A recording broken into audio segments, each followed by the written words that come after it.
नमस्कार विद्यार्थी मित्रांनो, आज आपण जो 10वा पाठ आहे दंतकथा, वसंत सबनीस यांचा पाठ आहे. या वसंत सबनीस यांच्या पाठाचं आपण या ठिकाणी अध्ययन करणार आहोत. सुप्रसिद्ध लेखक, विनोदकार, नाटककार सबनीस यांनी लेखनास प्रारंभ केला तो कवितेने.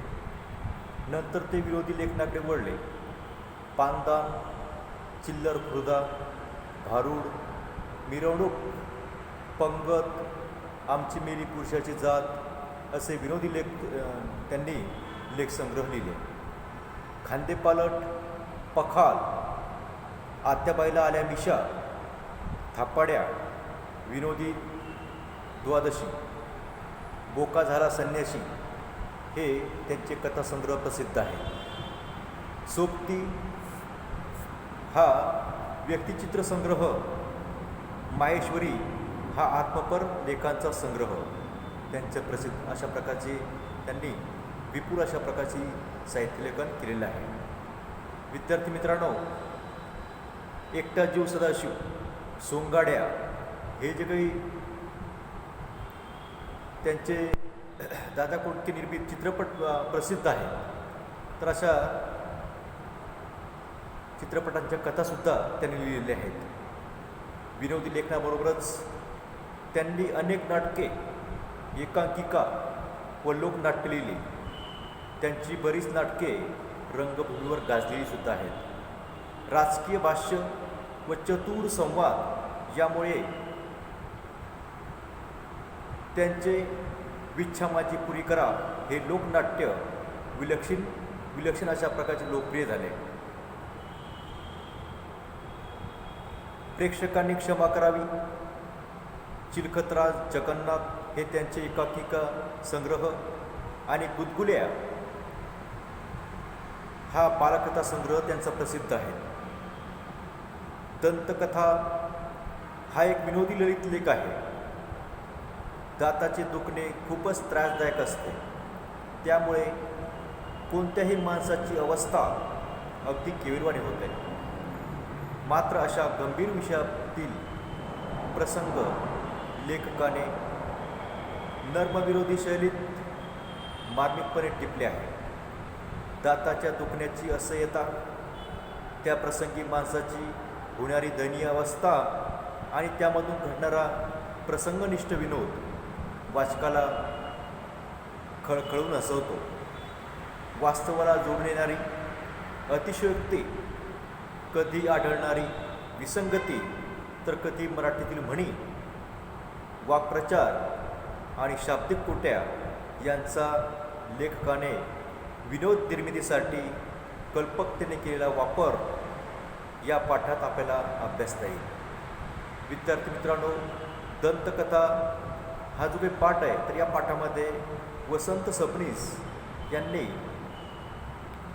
दातदुखीमुळे माणसाची कशाप्रकारे दयनीय अवस्था होते त्याचे वर्णन करणारा हा पाठ आहे. विनोदी लेख असल्यामुळे लेखकाने कथेचे नाव दंतकथा असे ठेवले आहे. विद्यार्थी मित्रांनो, लहानपणापासून तर म्हातारपणापर्यंत प्रत्येक माणसाला हा जो काही दाताचा जो काही त्रास आहे हा होत असतो. आणि त्यामुळं या दाताची मनुष्याला ज्यावेळेला या ठिकाणी आपले दात दुखू लागतात, तर त्यावेळेला आपली अवस्था फार या ठिकाणी दयनीय होते. तर याचं मार्मिक अशा प्रकारचं लेखकाने या पाठामध्ये आपणास केलेलं दिसते. पहिल्या परिच्छेदामध्ये लेखक काय म्हणतात बघा. मानवी देह म्हणजे शरीर पंचमहाभूते कोणती, तर पृथ्वी, आप, तेज, वायू आणि आकाश ही पंचमहाभूते आहेत. मानवी देह पंचमहाभूतांचा बनलेला आहे असे म्हणतात. ज्या ज्ञानी मंडळींना मानवी देहात पंचमहाभूते दिसली, त्यांना सहावे महाभूत कसे दिसते नाही याची मला राहून नवल वाटते. लेखकाला लेखकाने आपणास असं सांगितलं आहे की मानवी जो काही देह आहे तर हा मानवी देह पंचमहाभूतांनी बनलेला आहे. आणि या ज्ञानी मंडळीने नाही का पृथ्वी, आप, तेज आणि वायू, आकाश अशा प्रकारची पंचमहाभूते सांगितलेली आहेत. परंतु लेखक आपल्याला विनोदाने सांगतो की या ठिकाणी पंचमहाभूते जी आहेत तर त्या पंचमहाभूतावरच या ठिकाणी लेखकाला या गोष्टीचं नवल वाटतं की लेखक म्हणतात की या 6व्या महाभूताला सामान्यांच्या भाषेत दात असे म्हणतात. पंचमहाभूते या ठिकाणी ज्ञानी मंडळीने आपल्याला सांगितली आहेत. पृथ्वी, आप, तेज, वायू आणि आकाश ही पंचमहाभूते आहेत. परंतु लेखक या ठिकाणी विरोध निर्माण करताना म्हणतात की जो काही सहावं अशा प्रकारचं महाभूत आहे तर ते म्हणजे काय, तर या ठिकाणी सामान्यांच्या भाषेत त्याला दात असे म्हणतात. या ठिकाणी पंचमहाभूत या ठिकाणी दातांना या ठिकाणी लेखकानं महाभूत असं का म्हटलं आहे, तर दात इतर अवयवापेक्षा वेगळे वैशिष्ट्य असलेला अवयव आहे. आणि म्हणून लेखकाने या ठिकाणी दाताला महाभूत असं म्हटलं आहे. विद्यार्थी मित्रांनो, सर्व अवयव आपल्याला जन्मताच मिळत असतात. मग आपले डोळे असतील, नाक असतील, कान असतील, तर हे सर्व अवयव आपल्याला या ठिकाणी जन्मताच मिळतात. परंतु विशेषतः 6व्या-7व्या वर्षी आपल्याला काय होतात, दात येत असतात. आणि म्हणून दात हे कसे आहेत तर इतर अवयवापेक्षा जणू काही वैशिष्ट्य असलेला, वेगळं वैशिष्ट्य असलेला हा अवयव आहे. आणि म्हणून लेखकाने काय केलं आहे, तर या पंचमहाभूतामध्येच या ठिकाणी 6वं महाभूत जे आहे तर ते म्हणजे दात आहे असं या ठिकाणी लेखकानं म्हटलेलं आहे. माझ्या मते दात ही परमेश्वराने मारून ठेवलेली मेघ म्हणजे काय, खोच, गूढ गोष्ट. थोडक्यामध्ये लेखकाला सांगायचं आहे की माझ्या मते दात ही परमेश्वराने मारून ठेवलेली मेघ आहे. मेघ म्हणजे काय, तर कामात अडथळा निर्माण करणं. ज्या वेळेला आपण काम करतो त्याच वेळेला मात्र काय होतं, या ठिकाणी कळत नकळत आपला या ठिकाणी दात दुखू लागतो. आणि त्यामुळं कामात अडथळा निर्माण करणं हेच जणू काही दाताचं काम आहे असं या ठिकाणी लेखकाला सांगायचं आहे. मानवी देहाची सर्व रचना परिपूर्ण केल्यानंतर जवळजवळ 6-7 महिन्यांनी ही दाताची कल्पना परमेश्वराला सुचली असावी. बघा, लेखकाने काय केलं तर या ठिकाणी विनोद निर्माण केलेला आहे. वास्तविक पाहता जो काही परमेश्वर आहे हा शक्तिमान आहे. आणि तरीसुद्धा म्हणजे परमेश्वर हा शक्तिमान आहे, परिपूर्ण आहे, तरीसुद्धा परमेश्वराला 6-7 महिन्यांनी दाताची कल्पना सुचली असावी असं या ठिकाणी लेखक वर्णन करतात. तर या ठिकाणी काय होतं की आपल्याला एक प्रकारचा विरोधाभास जाणवतो आणि त्यामुळं आपल्याला या ठिकाणी हसू येतं किंवा विनोद निर्माण होतो. नाहीतर इतर सर्व अवयव एकदम फुटत असताना दातच तेवढे एखाद्या सभेच्या मुख्य पाहुण्यासारखे मागावून का यावेत. बऱ्याच वेळा काय होतं, एखादा समारंभ असतो आणि एखाद्या या समारंभामध्ये काय होतं की सर्व श्रोते, वक्ते, मान्यवर या ठिकाणी आलेले असतात. आणि जे काही सभेचे प्रमुख जे काही पाहुणे आहेत तर हे प्रमुख पाहुणे मात्र या ठिकाणी नंतर येत असतात. तर त्याप्रमाणे सर्व अवयव आपल्याला या ठिकाणी जमताच मिळतात. परंतु मात्र दात हा जो काही अवयव आहे तर हा आपल्याला उशिरा येतो. आणि म्हणून या ठिकाणी लेखकाने काय केलं आहे तर अशा प्रकारचं साधर्म्य या ठिकाणी साधलेलं आहे. तुटलेले बोट पुन्हा उगवल्याचे माझ्या तरी पाहण्यात नाही. विद्यार्थी मित्रांनो, एखादा अवयव आपल्याला जन्मताच मिळाला की पुन्हा तो दुसरा अवयव आपल्याला मिळत नाही. म्हणून लेखक म्हणतात, तुटलेले बोट पुन्हा उगवल्याचे माझ्या तरी पाहण्यात नाही. किंवा पहिले नकटे म्हणजे चपटे किंवा बसके, नाक गळून पडून त्या जागी नवे नाक आल्याचेही ऐकवत नाही. नाकसुद्धा एकदाच मिळतं, पुन्हा काही आपल्याला नाक हा अवयव पुन्हा मिळत नाही. पण दात हा एकच अवयव असा आहे की जो दोनदा उगवतो. ज्यावेळेला आपण 6-7 वर्षाचा असतो त्यावेळेला आपल्याला त्याला दूध दात म्हणतात, ते दूध दात येतात. तेव्हा हे दूध दात पडतात आणि नंतर आपल्याला दूध दात पडल्यानंतर आणखी दुसरे दात येतात. तर या ठिकाणी दात मात्र आपल्याला काय होतं, इतर अवयव एकदाच मिळतात आणि दात हा अवयव मात्र या ठिकाणी आपल्याला दोनदा मिळतो. आणि म्हणून लेखक वर्णन करतात, तेव्हा माणसाला शरण आणताना तृण धरायला एखादी चांगली जागा असावी, म्हणून ही दाताची योजना झाली आहे, याबद्दल माझी तरी खात्री आहे. मनुष्याला काय होतं, एक प्रकारचा गर्व चढतो, अहंकार चढतो आणि मनुष्य काय करतो, आपल्या रुबाबामध्ये वावरत असतो. परंतु या माणसाला सुद्धा वटणीवर आणण्यासाठी जणू काही परमेश्वराने दाताची योजना केली असावी, असं या ठिकाणी लेखक म्हणतात. तसे दातांनी माणसाला काय दिले आहे?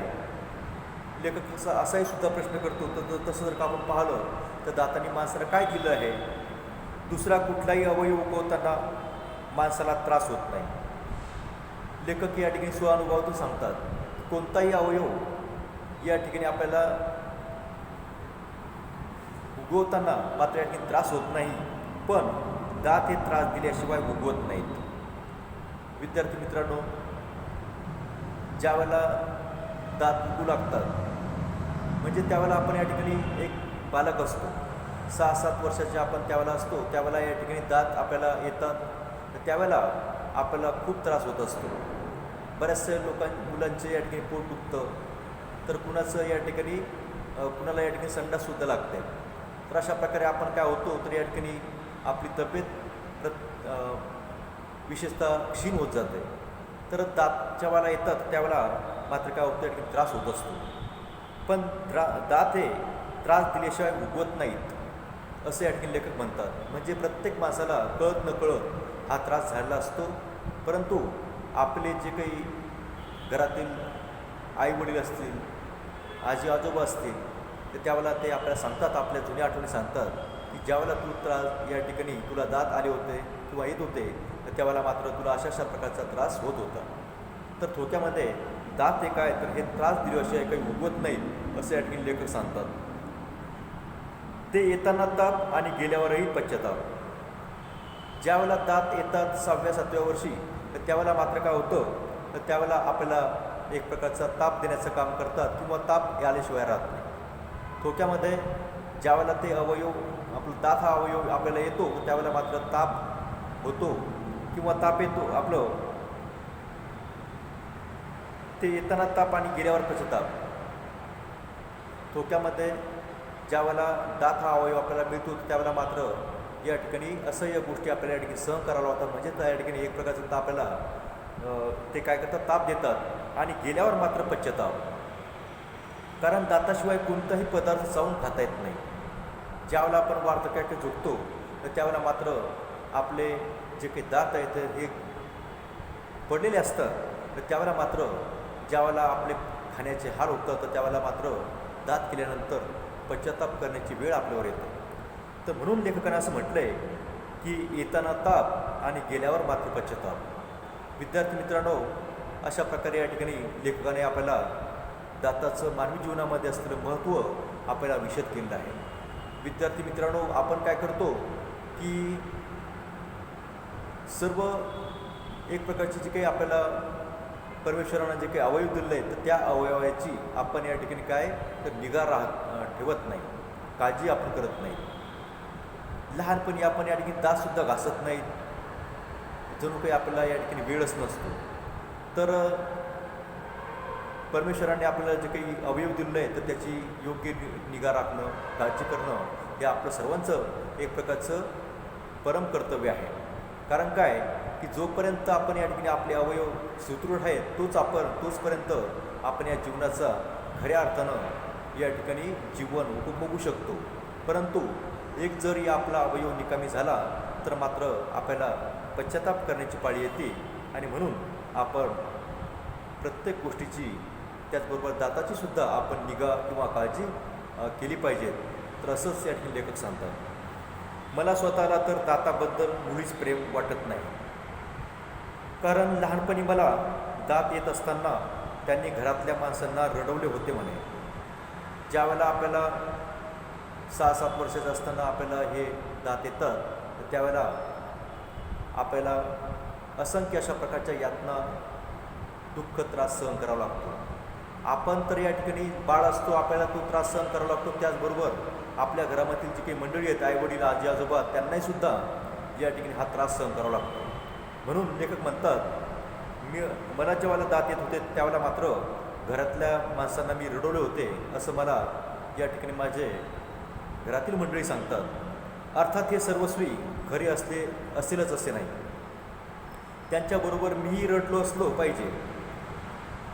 थोडक्यामध्ये ज्यावेळेला दात येतात तर त्यावेळेला सर्व घर एक प्रकारचा सर्वांना त्रास होतो. त्याचबरोबर आपल्या जो काही व्यक्ती येतो त्या व्यक्तीला सुद्धा त्रास होतो. त्यामुळं मीही रडलो असेल असे आणखी लेखक म्हणतात. दात आल्यानंतर मी दिसेल त्याला चावत असे, अशी एक दंतकथा ऐकून अजूनही कित्येक नातेवाईक माझ्यापासून दूर पळतात. लेखक बोलता बोलता या ठिकाणी विनोद करतो. बऱ्याच वेळा काय होतं, ज्यावेळेला दात येतात त्यावेळेला आपले दात सहसह करू लागतात, हिरड्या सहसह करतात. त्याच वेळेला हे बालक जे असतं ते काय करतं, इतरांना चावा घेतं. तशाच प्रकारे लेखकसुद्धा इतरांना चावलेले आहेत आणि त्यामुळं या ठिकाणी जणू काही ही काही दंतकथा आहे तर ही लेखकाने आपल्याच घरातील मंडळीकडून ऐकली आहे. आणि त्यामुळे लेखक म्हणतात की आता मी दिसेल त्याला मुळीच चावत नाही, कारण चावण्याची हौस अनेकदा स्वतःचीच मनगटे चावून चावून भागली आहे. लेखक या ठिकाणी विनोद करतात. मी मात्र या ठिकाणी काय केलं आहे, ज्यावेळेला लहान होतो त्यावेळेला मात्र मी असंख्य लोकांना या ठिकाणी चावलेलो आहे आणि मात्र आता मी काही चावत नाही. परंतु मात्र माझी काही जी काही चावण्याची जी काही हौस आहे तर स्वतःचे मनगट चावून या ठिकाणी मी होईल आहे, असे सुद्धा लेखक या ठिकाणी विनोदाने म्हणतो. पण माझ्या दातांनी मला एवढा उपद्रव म्हणजे त्रास दिला आहे की त्या मनाने दुसऱ्यांना झालेला उपद्रव काहीच नाही.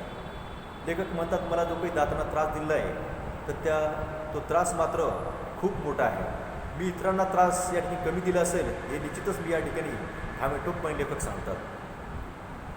आणि म्हणूनच दाताबद्दल मला दातात धरता येईल एवढा सुद्धा आदर राहिला नाही. लेखक या ठिकाणी विनोदाने म्हणतात की मला दाताबद्दल या ठिकाणी कसल्याही प्रकारचा आदर राहिला नाही. कारण काय, दातात धरता येईल एवढाही सुद्धा आदर राहिला नाही. कारण काय, तर लेखकांनी असंख्य अशा प्रकारच्या यातना, दुःख दाताबद्दल या ठिकाणी भोगलेलं आहे आणि त्यामुळे लेखकाने अशा प्रकारचे उद्गार काढलेले आहेत. माझ्या मते मराठी भाषेलाही दाताबद्दल आदर नाही. लेखक या ठिकाणी सांगतात की मला ज्याप्रमाणे आदर नाही त्याचबरोबर मराठी भाषेमध्ये मराठी भाषेला सुद्धा प्रामुख्यानं दाताबद्दल आदर नाही. तो थोडक्यामध्ये लेखकाने काय केलं, एक प्रकारचे निरीक्षण केलेलं आहे. या निरीक्षणामध्ये लेखक काय म्हणतात बघा, कारण मराठी भाषेत अशी म्हण किंवा शब्दप्रयोग नाही की ज्यात दाताबद्दल मंगल म्हणजे शुभ, चांगल्या गोष्टी, चांगल्या भावना व्यक्त झाली आहे. लेखक या ठिकाणी मराठी भाषेमध्ये अशा प्रकारची कोणतीही म्हण नाही किंवा शब्दप्रयोग नाही की ज्या दाताबद्दल शुभ, मंगल अशा प्रकारच्या भावना व्यक्त झालेल्या आहेत, असे म्हण नाही आहे.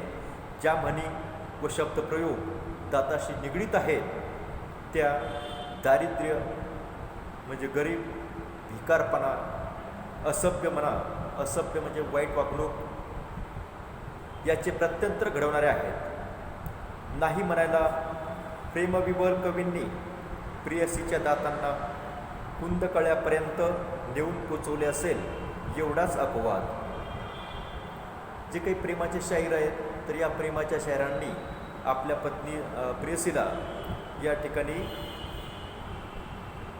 तिचं वर्णन करताना चेमलीसारख्या पांढऱ्या शुभ्र फुलांच्या कळ्यासारखं या प्रेयसीचं वर्णन केलं असेल तर एवढंच मात्र दाताबद्दल या ठिकाणी वर्णन असेल. तरी पण केवळ प्रेयसीच्या दातात जीव अडकून तिच्या प्राप्तीसाठी झगडणाऱ्या प्रियकराचे उदाहरण माझ्या तरी ऐकिवात नाही. डोळे, रंग, ओठ, एखादा तीळ, एखादी खळी माणसाला गुंतवतात. विद्यार्थी मित्रांनो, ज्यावेळेला एखादा प्रेयसीवर एक प्रकारचा प्रेम करतो तर एखाद्या अवयव, मग ते डोळा असेल, रंग असेल, ओठ असेल, तिचा एखादा तीळ असेल, तर त्या एखादी गालावरची खळी असेल, तर या गोष्टीमध्ये तो गुंतून काय होतो, तो प्रेयसीवर एक प्रकारचं प्रेम करू लागतो. परंतु मात्र लेखक म्हणतात, पण दात पाहून वेडा झालेला प्रियकर मला अजून भेटायचं आहे. थोडक्यामध्ये आपण दाताकडे पाहिजे तेवढं लक्ष देत नाही. आणि म्हणून लेखक म्हणतात की लहानपणी जे न घासल्याबद्दल मार, दात लहानपणी आपण घासत नाही, त्यामुळं काय होतं, आपल्याला आपल्यापेक्षा मोठ्या व्यक्तीचा एक ठिकाणी मोठ्या व्यक्तीकडनं, घरातल्या व्यक्तीकडनं आपल्याला मार खावा लागतो. तरुणपणी जे फार घासीत बसल्याबद्दल वडील माणसांची बोलणी खावी लागतात. ज्यावेळेला सर्व शरीराची आपण निगा राखतो, आपल्या सौंदर्यामध्ये भर पडावी म्हणून दातसुद्धा आपण घासू लागतो. आणि आपण तरुणपणी काय करतो, जास्त दात घासतो. त्यामुळं आपल्याला वडील माणसाची बोलणी खावी लागतात. व्यवहारात जे कोण केव्हा पाडील याचा भरोसा नसतो. बऱ्याच वेळेला व्यवहारामध्ये आपला जर का व्यवहार चांगला नसेल तर त्यावेळेला साहजिकच आपल्याला एखाद्याला तंटा किंवा भांडण होते. तर त्यावेळेला तो भांडणारा काही मनुष्य आहे की मी काय तर या दात पाडल्याशिवाय राहणार नाही, असे सुद्धा धमकी देतो. आणि जे दंतवैद्याकडे जायला भाग पडतात ते दात, प्रत्येकच माणसाला दंतवैद्याकडे दातदुखीच्या निमित्तानं जावंच लागतं. आणि म्हणून जे दंतवैद्याकडे जायला भाग पडतात ते दात, अशी माझी दाताबद्दल कल्पना आहे. विद्यार्थी मित्रांनो, दाताबद्दलच्या कोणकोणत्या कल्पना आहेत तर ह्या ठिकाणी लेखकाने सांगितलेल्या आहेत. तर या ठिकाणी विद्यार्थी मित्रांनो, आज आपण दंतकथा वसंत सबनीस यांच्या या पाठाचं आपण अध्ययन केलं. उर्वरित भाग आहे, तर हा उर्वरित भाग आपण पुढच्या भागामध्ये, दुसऱ्या भागामध्ये पाहणार आहोत.